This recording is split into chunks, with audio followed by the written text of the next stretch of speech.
పాపం రాజకీయ నాయకుల పరిస్థితి మాత్రం చాలా విచిత్రంగా ఉందని చెప్పాలి. ఎందుకంటే అందరూ ఏమనుకుంటారంటే ఎన్నికల సమయంలో మాత్రమే వాళ్ళు టెన్షన్ పడితే సరిపోతుంది. ఎన్నికల సమయంలో వాళ్ళు ఇచ్చే హామీలు, చేసే వాగ్దానాలు, ఆ సమయంలో జరిగే ఓటర్లకు సంబంధించిన వాళ్ళని సాటిస్ఫై చేయడము అవన్నీ ఉంటే సరిపోతుంది అనుకుంటారు. కానీ బట్ ప్రస్తుతం ఉన్న పరిస్థితుల్లో 5 సంవత్సరాల పాటు కూడా ఈ టెన్షన్ కొనసాగుతుంది అన్నదైతే మనం ఖచ్చితంగా చెప్పాలి.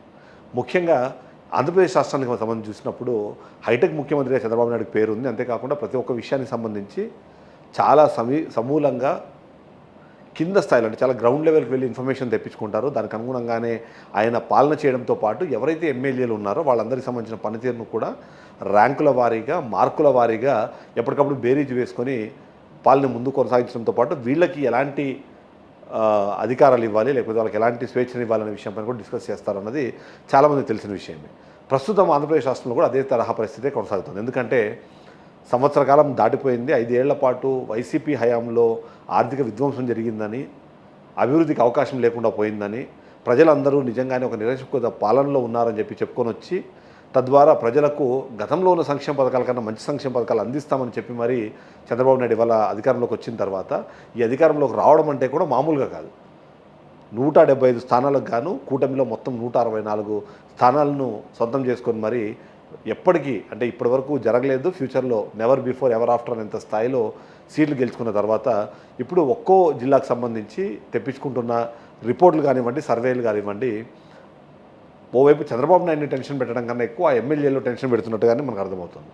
ప్రస్తుతం మనం మాట్లాడుకోవాల్సింది ఏంటంటే ఈ మధ్యకాలంలో గత 1 ఇయర్ అయిపోయిన తర్వాత కాలం నుంచి రైజ్ అనే ఒక సంస్థ కానివ్వండి, ఈ మధ్యకాలంలో ఒకటి ఐఐటి సర్వే అని ఒకటి సంస్థ, మరికొద్ది మంది ఇండివిజువల్ సంస్థల సర్వేలతో పాటు చంద్రబాబు నాయుడు ఒక సర్వే తెప్పించుకున్నారు. ఆ సర్వే ప్రకారము చాలా జిల్లాల్లో పరిస్థితి కొద్దిగా అనుకున్నంత బాగుండకపోగా దారుణంగా ఉందని చెప్తున్న నేపథ్యంలో ఇప్పుడు ఈ టెన్షన్ ఎక్కువ అన్నది ప్రకాశం జిల్లాకు సంబంధించిన నాయకులకు ఎక్కువగా ఉన్నట్టుగా అర్థమవుతుంది. ఎందుకంటే మొదట మనం ప్రకాశం జిల్లాతో ప్రారంభిస్తే ప్రకాశం జిల్లా అంటే ఉమ్మడి ప్రకాశం జిల్లా 12 నియోజకవర్గాలు ఉంటే అక్కడున్న పరిస్థితుల ప్రకారము కేవలం ఇద్దరు ఎమ్మెల్యేలు మాత్రమే గ్రీన్ జోన్లో ఉన్నారు. గ్రీన్ జోన్ అంటే మళ్ళీ ఇప్పటికిప్పుడు ఎన్నికలు పెట్టినా వాళ్ళు గెలుస్తారు, ప్రజల పర్సెప్షన్లో చూసినా సరే వాళ్ళు పాజిటివ్గా ఉన్నారు, వాళ్ళకి మళ్ళీ ఓటేసే అవకాశం ఉంది, మళ్ళీ ఒకసారి గెలిచే అవకాశం ఉంది అన్నది అలాంటి సంఖ్య కేవలం 2 మాత్రమే ఉన్నారు. మిగిలిన 10 మంది వాళ్ళ డేంజర్ జోన్లో ఉన్నారు. అందులో ఒక 5 మంది మాత్రం చాలా డేంజర్ జోన్లో ఉన్నారు. అందులో అంటే అక్కడ మీకు తెలుసు ఒక ఎమ్మెల్యే ఇప్పటికే వైఎస్ఆర్సీపీ నుంచి కూడా గెలిచారు కాబట్టి ఒక 3 ఎమ్మెల్యేలు అక్కడి నుంచి మరొక ఎమ్మెల్యే అంటే వీళ్ళు ఆరెంజ్ జోన్లో ఉన్నారు. ఆరెంజ్ జోన్లో ఉండడం అంటే మీనింగ్ ఏంటంటే కొద్దిగా కష్టపడితే వీళ్ళు మరొకసారి గెలిచే అవకాశం ఉంది. పరిస్థితులు అప్పుడున్న పరిణామాలు వాటికి అనుగుణంగా వాళ్ళు మరొకసారి గెలుస్తారు. ఇప్పటికిప్పుడు అధికారంలో మళ్ళీ ఎలక్షన్లు పెట్టినా సరే వాళ్ళ సిచ్యువేషన్ కొద్దిగా మెరుగ్గానే ఉంది అన్నది. కానీ కొద్దిమంది అంటే ఇంకొక 6 నుంచి 7 మంది పరిస్థితి మాత్రం చాలా భయంకరంగా ఉంది, వాళ్ళు గెలిచే అవకాశం లేదు అనే విధంగా అక్కడ రిపోర్ట్లు వచ్చినట్టుగా మనకు సమాచారం అవుతుంది. ఈ విధంగా చూస్తే మాత్రం ఏంటంటే ఎందుకు సంవత్సర కాలంలో ఈ స్థాయిలో వ్యతిరేకత వచ్చింది అనే ప్రశ్నకు సమాధానం ఒకసారి వెతికితే మాత్రము కీలకంగా అక్కడ వినిపిస్తోంది. అంటే గ్రౌండ్ లెవెల్లో ఉన్న అవినీతి కానివ్వండి, తర్వాత ఎవరైతే రాజకీయ నాయకులు ఉన్నారో వాళ్ళు వ్యవహరిస్తున్న తీరు కానివ్వండి ఇక్కడ కీలకమైన అంశంగా మారింది అన్నది చెప్తున్నారు.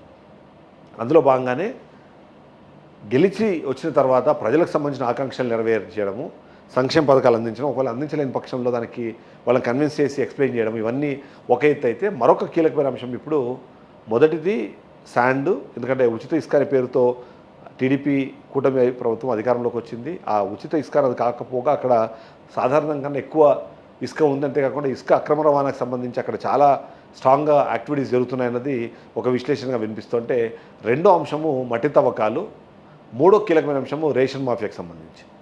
రాష్ట్ర వ్యాప్తంగా రేషన్ అనేది అందరికీ తెలిసిన విషయమే, అది ఎంతో కొంత అధికార పార్టీ కన్సర్న్లో జరుగుతుంది, దానికి సంబంధించిన డిస్కషన్ ఉంది. కానీ బట్ ఈసారి ఇది ఇక్కడ మరీ రెచ్చిపోతున్నారు అన్న ఒక మాట కూడా వినిపిస్తుంది.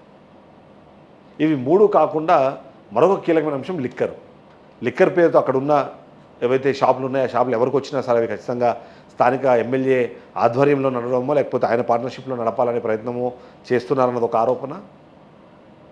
బెల్ట్ షాపుల పేరుతో మద్యాన్ని ఇప్పటికీ అందరికీ అందుబాటులోకి తీసుకొచ్చి అక్కడ జరుగుతున్న కార్యక్రమాలు, అక్కడ జరుగుతున్న ఇబ్బందులు ఏవైతే అవన్నీ ప్రజలను ఇబ్బంది పెడుతున్నాయనేది మరొక ఆరోపణ.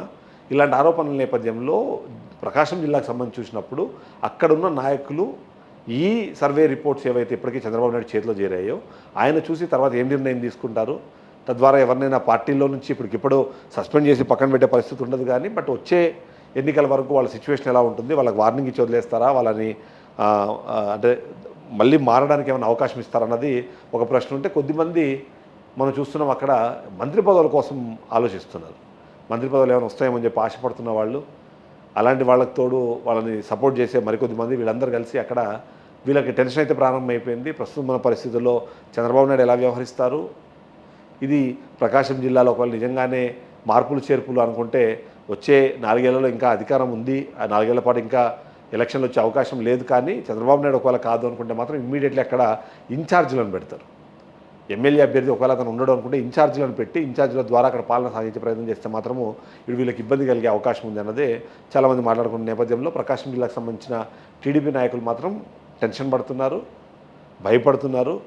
కనీసం ఆ సమాచారం మీద మాకు కరెక్ట్గా తెలిస్తే ఇప్పటి నుంచైనా మేము మారుతాం అనే విధంగా మాట్లాడుతున్నారు. మరోవరు చంద్రబాబు నాయుడు గురించి అందరికీ తెలిసింది. ఈ అవినీతికి కానీ ఇట్లాంటి వాడికి తావివ్వకుండా పాలన కొనసాగించాలి, పాలన సాగించాలని ప్రయత్నిస్తున్న నేపథ్యంలో ఇలా ఎవరైనా సరే తప్పు చేసి దొరికిపోయారు లేదా తప్పు చేస్తున్నారని పూర్తి స్థాయికి ఆధారాలు దొరికితే మాత్రం వితౌట్ ఎనీ హెసిటేషన్ పక్కన పెట్టేస్తారు. తద్వారా వాళ్ళ రాజకీయ భవిష్యత్ అనేది ఇబ్బందుల్లో పడుతుంది అనే భయం అయితే ఈ రాజకీయ నాయకులు ఉన్నట్టయితే మనం చెప్పాలి. Thank you.